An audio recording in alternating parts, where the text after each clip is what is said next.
Kuf Chof Ches. Remember, we're going to start Kuf Chof Zayin with Beis. There was one last raya that the Gemara brought to Rabbi Bar Ashi's, against Rabbi Bar Ashi's statement that he said that if it dried up, it's considered Tumas Eichlin, but it's Hatel Shemon and Shabbos Chayav. Tashima Ilon Shenifshach. If you have a branch from a tree that got cut off, Uboy Paris, and there are fruit Harein Kitlushim, it says they're detached. However, Yavshu, if no branch fell off, just the fruits morning dried up, Harein Kim Chubarim, then it's still attached. My love, ma tlushim l'chol devarim, just like when we're saying that it's detached, it's fully detached because the whole branch is off.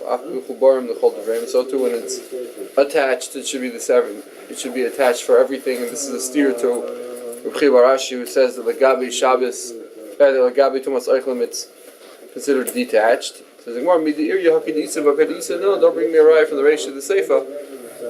It could be considered fully detached in the Reisha, but in the Seifa, it's somewhat mechuber and somewhat not mechuber. Okay. The Mishnah had said that if you have an Eivra Meduldu B'Behema, then if it's Metamas Umas Eichlin, not Nevela, we just said. However, if you shechted the Behem, Huchshiru B'Domea, the dam of the animal is machsher the Eivra that's dangling off the animal to be Mekabel Tumah. That's Rav Meir and Shimon Amar Loi Huchshu. So when Gemara says B'mai Kamifagi, what is Machlokes in Rav Meir and Shimon Amar Rabbi Behema Naisis Yad LeEver Kamifagi? The question is whether the Behema, which the dam usually only hits the Behema, won't necessarily hit the Aver. So let's say it only hit the Behema, it only didn't hit the Aver itself, right? So is the dam is the whole Behema considered a Yad to the Aver or not? Behema Naisis Yad LeEver Kamifagi. Mar Savar Ein Behema Naisis Yad LeEver. Mar Savar no Behema is Naisis Yad LeEver. Maybe because it's so big. It's a weird for a big thing to be a yad for a small thing. Maybe in the ikar and the tafel, maybe a yad has to be the tafel to it and not the ikar of it.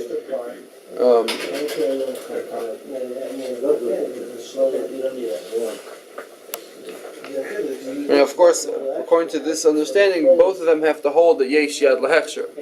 Yad lehechsher, right? Meaning when I'm machsher something in the kabel tuma, the dam, the mashke, whatever mashke I'm putting on, doesn't have to actually touch the thing. Could even touch the yad, that for sure. But now the question is the behema considered a yad for the aver or not? Okay. By Omar, by as another approach, if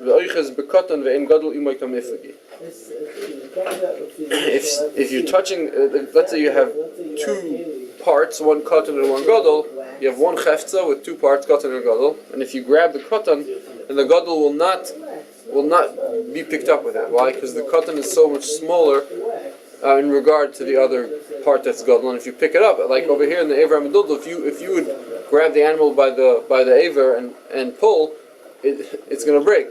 Right? The gadol is not oile imay, and that's the machlokes whether in that situation it's considered one piece. If in a situation where you grab the small part, and the big part doesn't come with it, it's still, even though it doesn't come with it, still it's considered the same piece, and therefore if you machshir one part, it's machshir the other. The Mar says no. The other opinion holds that since if you pull it, the other part doesn't come with it, you see it's considered detached. Says the Gemara, Rabbi Eliyahu also holds that this is the approach to understand the machlokes. Rabbi Eliyahu asks a stira within Rav Meir. Shita mi amr Rav Meir oiches b'katan ve'ein gadol ima harei kamayu. Does Rav Meir really say that it's still considered kamayu, and therefore in our Mishnah he does hold that it's machsher? Or minhu, there's a contradiction. Oichel shenifras, if you have food that was broken. Let's say Rashi says it's true. We're talking about truma that was, let's say, a piece of bread that was broken in half. However, me'ura b'mixus, it is still a little bit attached.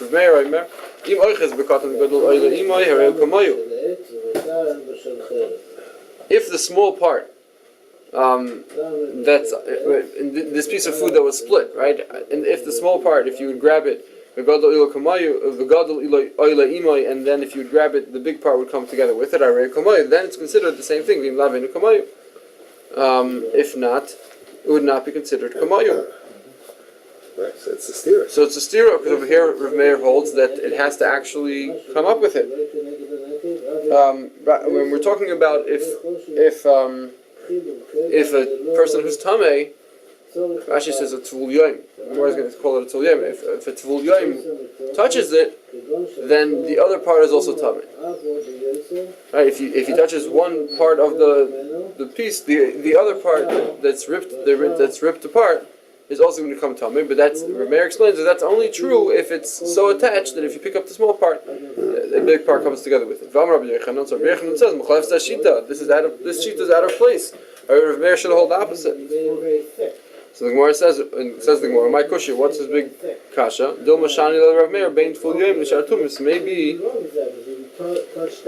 Rav Meir holds tvul yoim is more kal for shar tumas. So the gabi tvul yoim, he's mekel. The gabi tvul yoim, he holds that in order to be metamed the other part, you have to actually be so attached that if cut on the gadol oila imoy. But the gabi shar tumas in our Mishnah, he's machmer. And therefore he holds it is hechsher. It's mukhshar because it's a chumrah. So where it says, you can't say that because Tanya Rabbi Omer echad tvul yoim echad shar tumas. See, Rabbi holds that tvul yoim and shar tumas it applies to both. It applies to everything. Says the Gemara, v'dilma l'Rebbi le'shani le'v l'Meir shani le. Yeah, but maybe Rabbi doesn't differentiate, but Rav Meir would differentiate. Rabbi Yosha, okay, nechanami. This is Rabbi Yechon said, L'divrei Rabbi muchlef zashita. Whereas maybe in Chanami, according to Rav Meir, maybe it's not a stira. He's more mekel by tvul yoim and more machmer other places. But according to Rabbi, who isn't mechalik between tvul yoim and shar tumas, over here would be muchlef zashita. It would be a kasha. Rashi explains the reason why tvul yoim is more mekel is because they're rabbanon. Rashi says tvul yoim shu tumah d'rabbanon, which is a very interesting thing because usually tvul yoim Torah says Torah, it's not a d'rabbanon. So Kiveger on the side he's in Mitzayin. He says Tamuli tvul yoim hu tamid d'oraisa. What would be the svar to be mechalik between tvul yoim and shar tumas? Okay. Rav Amar, up to seventh line. Rava Omar, b'yesh yad l'tuma ve'in yad lehechsher kamifil gida. Machlokes is whether or not b'chlal there is a yad lehechsher. Meaning everyone's asking that for tuma, if you touch the yad, if you touch the handle of something in avada, it's going to bring tuma. But the question is whether yesh yad lehechsher, ein yad lehechsher. The gabe hechsher, maybe the water, the mashka actually has to actually touch the thing that's becoming tamei and not the yad. So also over here, the dam only touched the animal, and the dam didn't touch the aver. So therefore, everybody over here would agree that the behema is a yad for the aver mituldo. But the question is still ein yad lehechsher. So marsav yeshad l'tuma ve'ein yad lehechsher. Marsav yeshad l'tuma ulehechsher. And therefore, according to him, the behema is a yad, and the behema, the fact that the behema got a hechsher, also the aver will be considered huchshal l'kabotim. Papa Amar. We were talking about a case where there was a hechsher before you thought to give it to a guy. Rashi explained in the Mishnah the only time an aver amadudlo is mekabel tuma is if you thought about it to give it to a guy. Right now, if the hechsher came to the animal before you were machashev, so that's going to be the machlokes as to whether that is going to be considered a kosher hechsher, or maybe only once it's considered oichel. That's when the hechsher could come. How about if the hechsher came, if the dam came on the animal before you thought about it to make it into oichel? So that's the machlokes. This is what Rabbi Yehuda used to be shayna. Chelev shchuta. I think it's chelev. Chelev shchuta. If you have the fat of an animal that's shechted, bikforim. In the small towns, they used to not eat. Either Rashi says they used to have a lot of food, They used to have, they used to eat meat. They didn't need the chalev, but in the ayoras there were so many people. They needed more food. Either way, specifically in the kfarim, you need tzarech machshava. You need machshava to actually make it into oichel. But ein tzarech hechsher. Why? It had the hechsher of the shchita. So this is what Rabbi Akiva used to say, right? That even though the hechsher to the chalev came to the chalev before, but the hechsher to the animal and to the chalev too came before anyone was mechasher for it to be considered food. Because in the kfarim, it's not considered food unless you actually proactively mechasher that it's food. And still, he said it's fine because it had a hechsher, even though it was koidem the actual machshava. So Marti Lefanav, so I told him, Limatan Rabbeinu, Hare you taught us Ulshin Shilokton V'Yidichon LeBehema. Ulshin is what we do sometimes for Mora, right? Ulshin is endives. Ulshin Shilokton V'Yidichon LeBehema. If you gathered them and washed them off for a behema, so you didn't do it for it's not for Adam, so really it's not considered hukshar because you don't want it for you. But then nimlach aleim la'adam, and then you decided you want it for yourself and not for your animal. So then tzrichas hechsher sheni. So Rabbi Yehuda told Rabbi Akiva, Hare, you taught us that if you only mechashev that you want the food and you only made it into oichel after the hechsher, it's not good enough. You need it again to be hukshar. So v'chazer Rabbi Akiva liyais sheinik Rabbi Yehuda. So and Rabbi Akiva Taka was chayzer, and he continued teaching like Rabbi Yehuda. You Taka need hechsher sheni. The Gemara is saying this is going to be the machlekes between Rav Meir and Rabbi Shimon and Narmish. The Marsav ala kimi ikara. One holds like the original opinion of Rabbi Akiva that you don't need a hechsher sheni, and therefore, and Rabbi Meir says the tuchsha, the shchita of the animal was machsher the aver. You only thought to eat the aver after, or thought to give it to a goy after, so it only became oichel after. It doesn't make a difference. It had hechsher before. Mar savar, laki chazor. The other one holds like Rabbi Akiva when he was chayzer, and therefore you need hechsher sheni. Okay, Rabbi Acha Breit Rabbi Yika Omer V'Niskaneach Hadom Bein Simen L'Simen Kamifiki. What's the machlekes? It's a different machlekes. If the dam was wiped off Bein Simen L'Simen, in between, in middle of the shchita, the dam was wiped off. So what happened is the dam shchita, while you shechted it, the dam shchita spritzed onto the actual aver abedullah. Over here he's saying it's not yad la'aver, it's not yad la'hechsher. What happened over here is that the actual dam spritzed on the aver.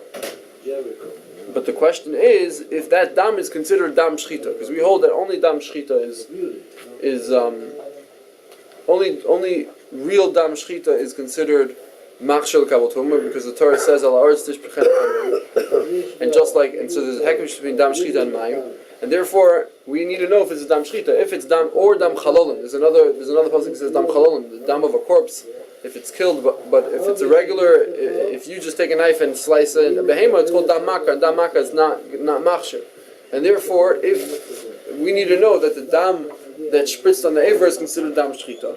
So Mar Savar Yeshna L'Shchita M'Tchila V'Ad Tzayif. One holds, yes, Yeshna L'Shchita M'Tchila V'Ad Tzayif. There was Shchita. Shchita is from the beginning to the end, and therefore Hay Dam Shchita. Right at the beginning of the Shchita, you started shechting, and then it spritzed onto the aver, right? And then what happened was you wiped it off, right? So since you wiped it off, and then the last dam came. Then the latter dam didn't come. Meaning you shechted it. And then the first spritzes of blood went onto the aver, and then you wiped it off, right? And then no other dam came down. So now one holds that yes, the beginning of shchita is called shchita. Yesh no tchila shchita m'tchila v'atzayif. We had this machlekes in the first parak, whether the entirety of the shchita is actively called shchita legabi whatever halachas that apply. Right, so if you hold shchita as mitchila ve'ad soif, so then the beginning is also considered shchita. So that means that the preliminary dam that spritzed onto the animal was dam shchita, and therefore it's machsher, even though no dam at the end came. The other one holds mar savar ein shchita el soif. The shchita is only Shechita is only considered at the end, and therefore only if the end blood, if the blood that comes out at the end of Shechita spritzed on the Aver, that's when it's going to be Huchshal Komotah, because that's when it's called Dam Shechita. But over here, you wiped it off. And since you wiped it off, you were able to see that no latter blood came, only the first blood came. The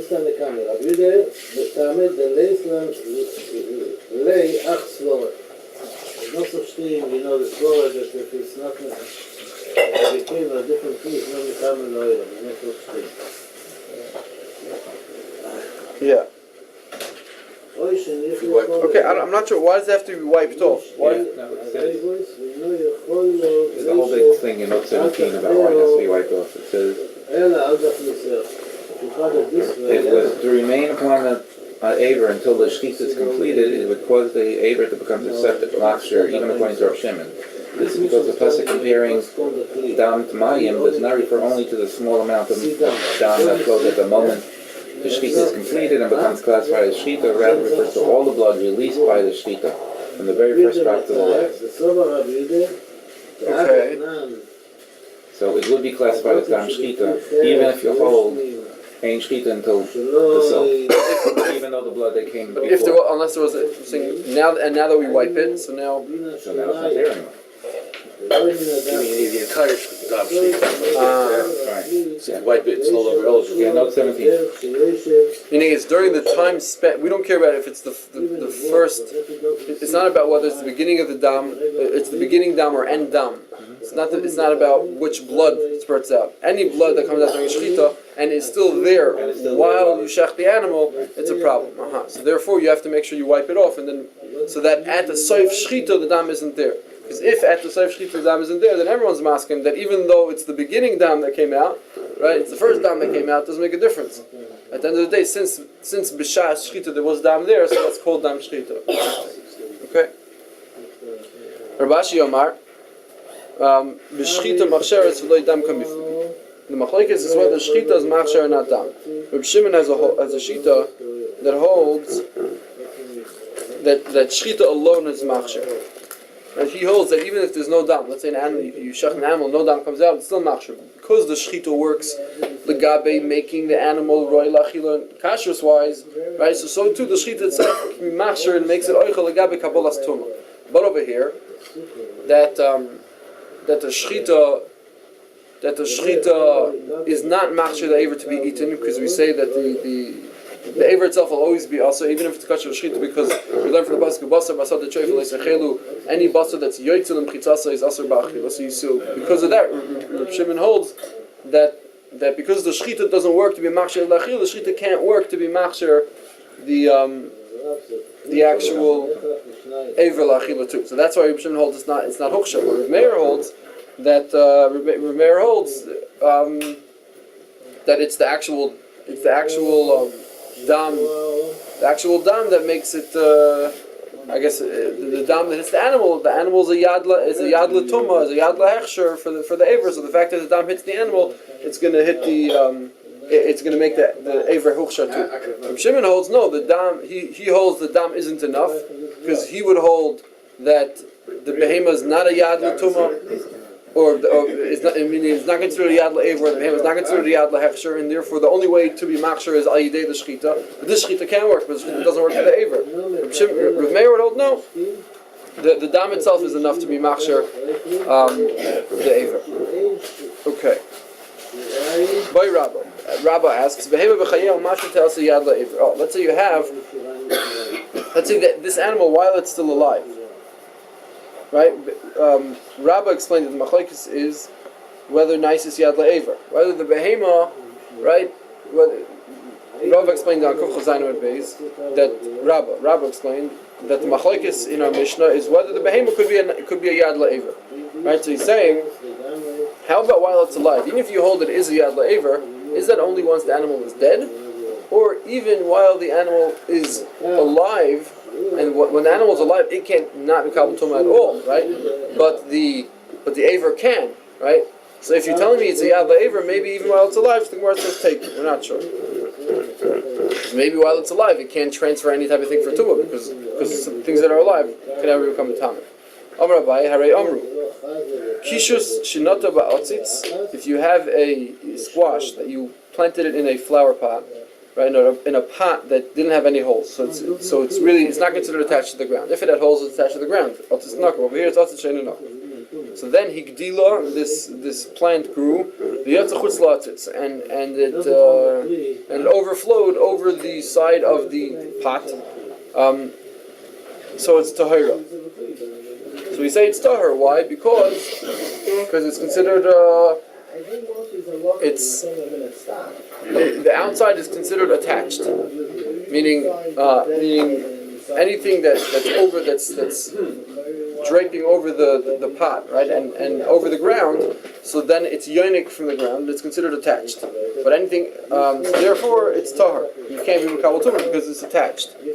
Rabbi Shimon says v'chimat tiva l'taher. Why should it be mitahir? Ella, meaning very nice that the outer part is considered attached. It's over the ground. Ella, but the inside isn't. Ella hatame b'tumah. So the inner part, which is not yonik from the ground because it's in the flower pot, that's going to be tameh. V'tar b'tarasa, in the outer part, you're going to be mechalek. So according to Rabbi Shimon, this flower pot has two different statuses. The inner part could be makabel toma because it's not attached, and the outer part is overflowing. That's over the ground. It's being yonik, so that's going to be considered tahor because it's attached to the ground. And anything attached to the ground can become tameh. Baya asks, can the tahor part, the part that's considered attached, the parts that are overflowing over the pot, right? Can that be a yad for the inner part to become tameh? Let's say you take a sheretz and you touch it to the outer part, the outer leaves that are being yonik from the ground. So they're not going to become tameh because they're considered attached. But is it able to bring the tumah to the inner part, which could be mekabel tumah? Take what the Gemara says. Omar Rabbi Eliyahu Harei Amru. If you bow down to a half a glass, half a pumpkin, right? So asur hitaka asur is that half, and becomes asur bahana, and even becomes tumah. Some hold the tumah as d'Rabbanan, some hold the tumah as d'Oraisa, or Rashi says it's d'Rabbanan.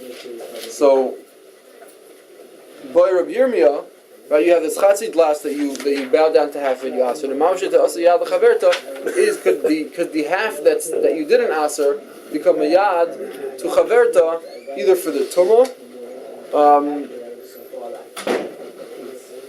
or we hold. Rashi explains that once something is aser b'hano, it can't become aser b'tumas oichel because since you can't have hano from it, so it's not considered oichel. Right, so let's say you mishtachef it to the chatzit glass, you asered it bahano, now it can't be mekabel tumas oichel, and now a sheretz touched this, can it make the other part, which is not aser bahano, because you only mishtachet to half of it, can it make this tameh or not? Same thing, take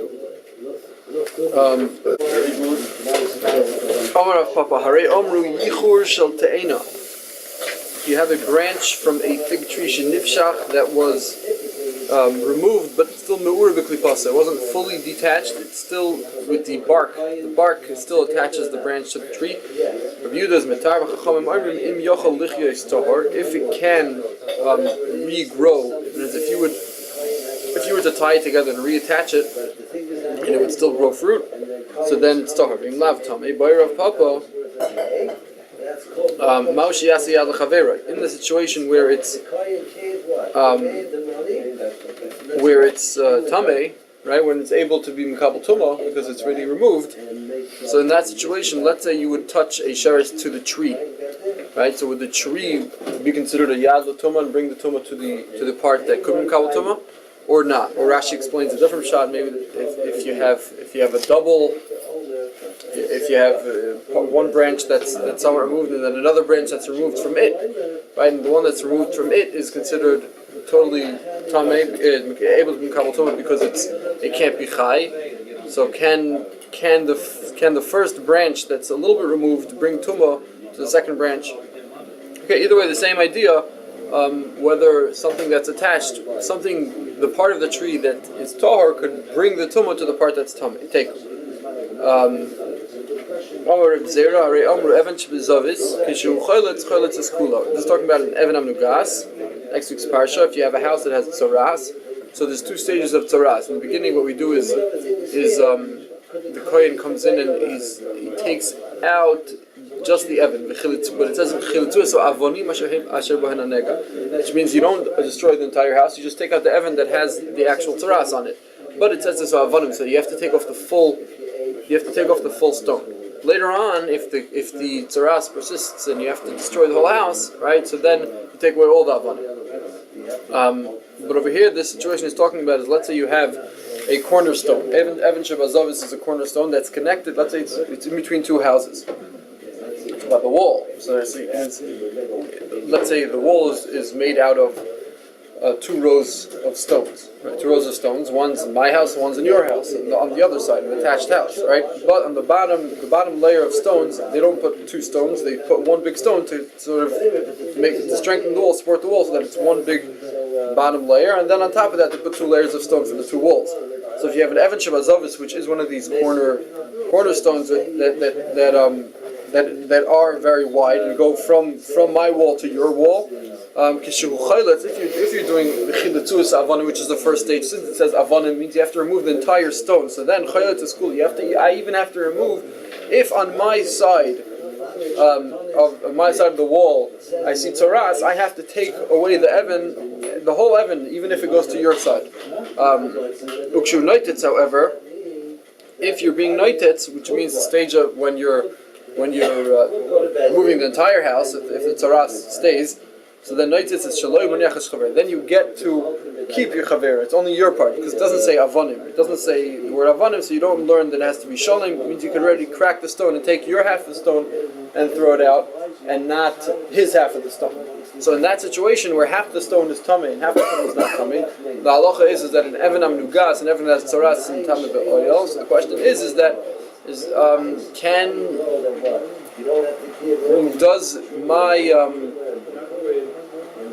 does my half of the stone bring tumah to the other side?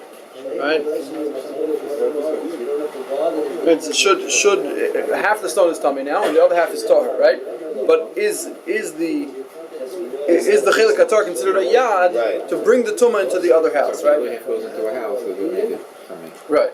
Well, right now it's in the house. It's in your house, right? So do we say that since half of it, this half of the stone is tamei, and this half of the stone is the yad, and this half of the stone is in this house, so maybe this should be a yad to bring the tumah into this house, right? If you have a yad l'tumah, and only the yad is in an oil hameis, right? It makes the whole thing tummy because the yad brings the tumah. So it's over here. The second half of the stone should be considered a yad to bring the tumah from this half of the stone up.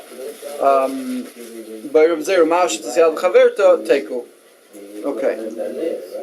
Because it itself is not tummy, so maybe it shouldn't. Okay. Meisa behema.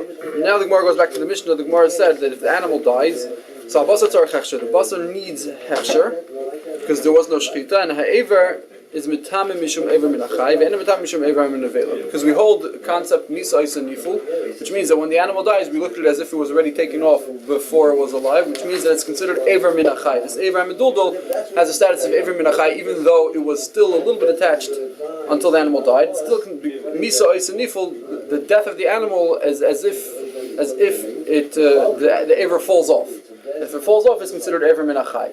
And the Mishnah specifically says it's ever min achai and not ever min anevela. The question the Gemara asks right now is ma'ika ben ever min achai ever min anevela. My sub ever min achai is metamen, ever min anevela is metamen. So what's the difference? Who cares if misa is anifo or not? Who cares if you're going to call it ever min achai or ever min anevela? Says the Gemara, yikamei basar aparish mimenu, or basar aparish me'ever, or they take away the words. What did they change the gears over here? They take away. Take away mimenu. Basar aparish me'ever behema. If you have basar that's parish from the aver, so then the ilu basar aparish me'ever minachai lo mitame. If you have an ever minachai that has tumah now, because it's ever minachai, but then a piece of of meat falls off the aver, it's lemitame. However, me'aver and an nevela, if you have a piece of an aver of nevela that basar falls off, so then it is mitame. Why? Because we're going to see that in general, basar minachai is not mitame. It's only aver minachai. Only if it's a full aver, then it's mitame. So of course, if you have basar that falls away from the aver, that's also not going to be tummy. That's the Gemara is going to explain right now. Aver minachai says the Gemara demitame micro. What's the pasuk that aver minachai is tummy? We know it's aser, but how do you know it's tummy? Amar Rabbi Yehuda Marav v'chi yamus minha behema. You learn from the pasuk not just the animal when it dies, but minha behema, right? Also part of the animal.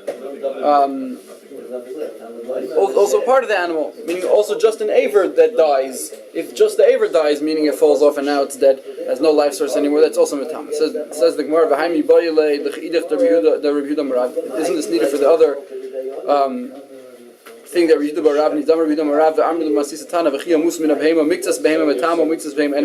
learn already from the word mina behema? That's the pasuk by nevela that only part, some behemoths are mitame, some behemoths are mitame. Ve'ezes, which animals are mitame? Zutreifa sheshachta.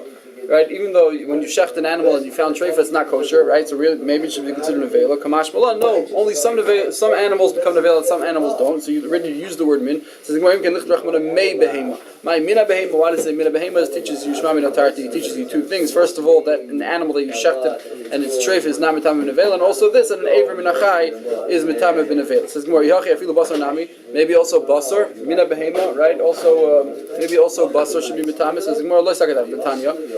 Maybe you might think that basar that is perish minachai is also tummy. Just like when an animal dies, it cannot naturally come back. It's not going to come back. It's dead. So too, so to anything that doesn't regenerate itself, doesn't do chalipin, meaning it can't come back. And just like life can't come back, so too, an aver that if you cut off an aver, it can't come back. But basar will regenerate itself. If you just nick off a piece of basar from an animal while it's alive, the animal will grow it back. But if you cut off an aver, it's not going to grow back. And therefore, according to the different Rabbi Yossi, this is Rabbi Yossi Haglili, different Rabbi Yossi Haglili. This is his shita